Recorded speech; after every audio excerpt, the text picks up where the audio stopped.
నమస్తే నేను Shalini welcome to special drive. తెలంగాణలో జిల్లాల జగడం మళ్లీ రాజుకుంది. జిల్లాల పునర్విభజనపై రేవంత్ సర్కార్ కసరత్తు చేస్తున్నట్లు తెలుస్తోంది. దీంతో తెలంగాణలో జిల్లాల తగ్గింపు ఖాయమనే చర్చ జోరుగా సాగుతుంది. కొద్ది రోజులుగా జిల్లాల పునర్విభజనపై రాజకీయ దుమారం నడుస్తోంది. 2014లో తెలంగాణ ఏర్పడ్డప్పుడు 10 జిల్లాలు ఉన్నాయి. పరిపాలనా సౌలభ్యం కోసం కొత్త జిల్లాలను ఏర్పాటు చేశారు. 2016లో జిల్లాల పునర్విభజనతో 31 జిల్లాలు ఏర్పాటయ్యాయి. ఆ తర్వాత 2019లో ములుగు, నారాయణపేట జిల్లాలను ఏర్పాటు చేశారు. ప్రస్తుతం తెలంగాణ రాష్ట్రంలో 33 జిల్లాలు ఉన్నాయి.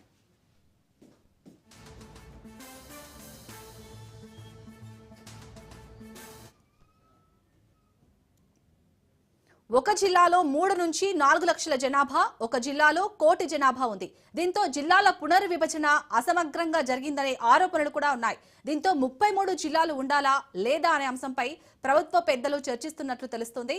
తెలంగాణ జిల్లాల స్వరూపాన్ని మార్చేస్తారా, ఇప్పుడున్న జిల్లాలను మార్చితే ఏమవుతుంది అనే చర్చ జోరుగా సాగుతుంది.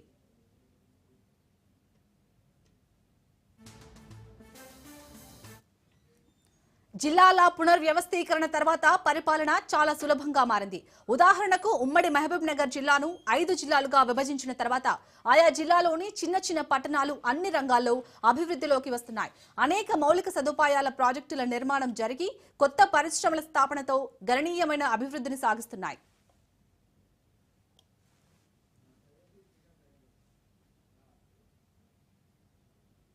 తెలంగాణలో 33 జిల్లాల ఏర్పాటు శాస్త్రీయ పద్ధతిలో జరగలేదన్న వాదన అటు నిపుణుల నుంచి ఇటు నేతల నుంచి వినిపిస్తుంది. అయితే రాజకీయ కారణాలతోనే కొత్త జిల్లాలు ఏర్పాటయ్యాయి. జిల్లాల సగటు తలసరి ఆదాయం సమాన పంపిణీ నిర్వహించబడలేదు.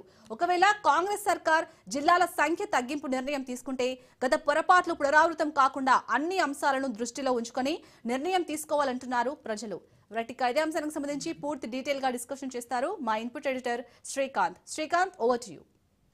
Shalini, thank you. Good afternoon. So ఈ మధ్య కాలంలోనే ఆంధ్రప్రదేశ్ రాష్ట్రంలో జిల్లాల పునర్వ్యవస్థీకరణ జరిగింది. దాంట్లో రంపచోడవరం అట్లాగే మార్కాపురం జిల్లాలను కొత్తగా ఏర్పాటు చేశారు. ఇక దాంతోపాటు ఇప్పుడు తెలంగాణలో కూడా అదే పద్ధతిలో మళ్ళీ జిల్లాల పునర్వ్యవస్థీకరణ చేపట్టాలంటూ ప్రభుత్వం నిర్ణయం తీసుకుంది. అయితే ఈ నిర్ణయం ఎట్లా ఉండబోతోంది అంటే, గతంలో ఇందాక మీరు చెప్పినట్టు 2016లో తెలంగాణలో జిల్లాల పునర్వ్యవస్థీకరణ చేసినప్పుడు 30 జిల్లాలు ఉండే, ఆ తర్వాత మళ్ళీ 2 జిల్లాలని కలపడం జరిగింది. సో 3 జిల్లాలు మొత్తం 33 జిల్లాలుగా తెలంగాణ పూర్తిగా ఉండడం జరిగింది. అయితే ఈ ఉమ్మడి 10 జిల్లాలను 33 జిల్లాలుగా విభజించినటువంటి నేపథ్యంలో ఇప్పుడు ఈ ప్రభుత్వం వచ్చిన తర్వాత కొన్ని మార్పుల చేర్పుల దిశగా అడుగులు వేస్తోంది. సో ఆ మధ్యకాలంలో మనం చూసాం, గతంలో టీఆర్ఎస్ ప్రభుత్వం ఉన్నప్పుడు టీఎస్ అనేటువంటి ఎంబ్లమ్ ఉండేది. సో దాన్ని కాస్త ఇప్పుడు టీజీగా మార్చడం జరిగింది. ఆల్మోస్ట్ ఒక 1600-1700 కోట్ల రూపాయల బడ్జెట్ తోటి ఖర్చు కూడా అయినటువంటి నేపథ్యం. అయితే ఇప్పుడున్నటువంటి పరిస్థితుల్లో కొత్త జిల్లాల ఏర్పాటైన తర్వాత ఆయా జిల్లాల్లో కలెక్టరేట్లు ఉన్నాయి, ఆ జిల్లాలో ఎస్పీ కార్యాలయాలు ఉన్నాయి, ఆ జిల్లాల్లో కొన్ని జిల్లాల్లో కోర్టులు కూడా వచ్చేటువంటి అవకాశాలు ఉన్నాయి. ఇప్పటికే మెడికల్ కాలేజీలు కూడా మంజూరు అయ్యాయి. సో ఎక్కడికక్కడ పోలీసు వ్యవస్థ కూడా పటిష్టంగా ఉంది, కలెక్టరేట్లు కూడా పటిష్టంగా ఉన్నాయి. అండ్ మోర్ ఓవర్ ఏంటంటే, చిన్న జిల్లాలు చిన్న రాష్ట్రాలు ఉంటే పరిపాలనా సౌలభ్యం ఈజీగా ఉంటుందన్నది డాక్టర్ బిఆర్ అంబేద్కర్ చెప్పినటువంటి మాట. సో ఆ ఉద్దేశంతో 2016లో తెలంగాణలో జిల్లాల పునర్విభజన జరిగింది.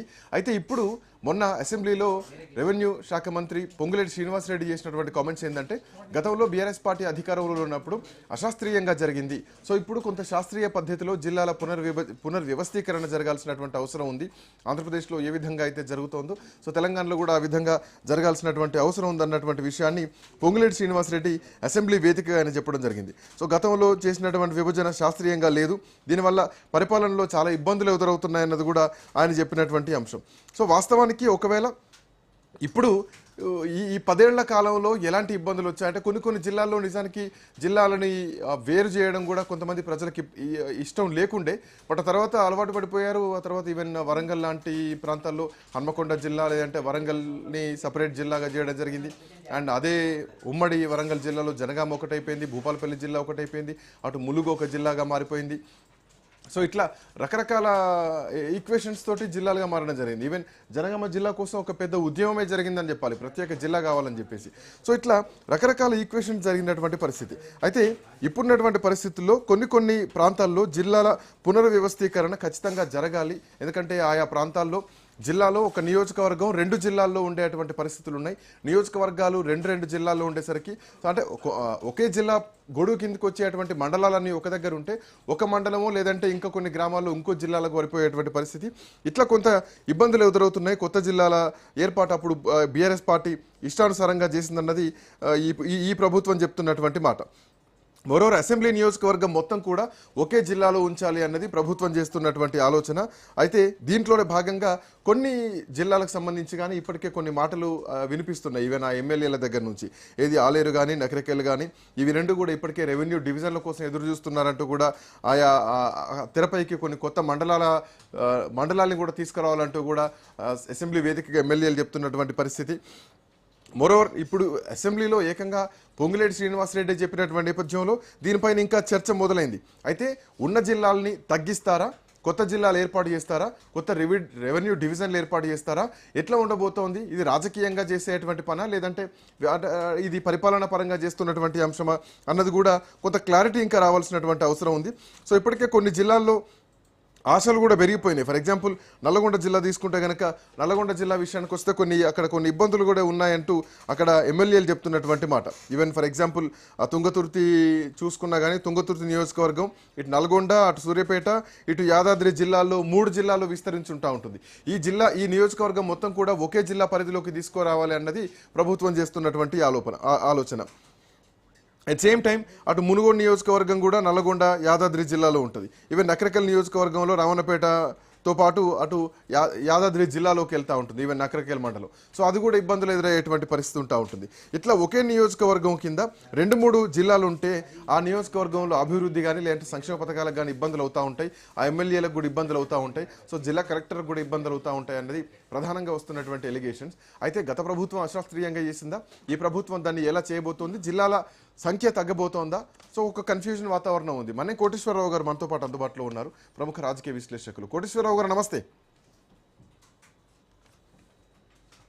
కోటేశ్వరరావు గారు వినిపిస్తోందా? పిసిఆర్ కోటేశ్వరరావు గారు, జిల్లాల పునర్వ్యవస్థీకరణ చేస్తామంటూ మంత్రి పొంగులేటి శ్రీనివాసరెడ్డి చెప్పిన తర్వాత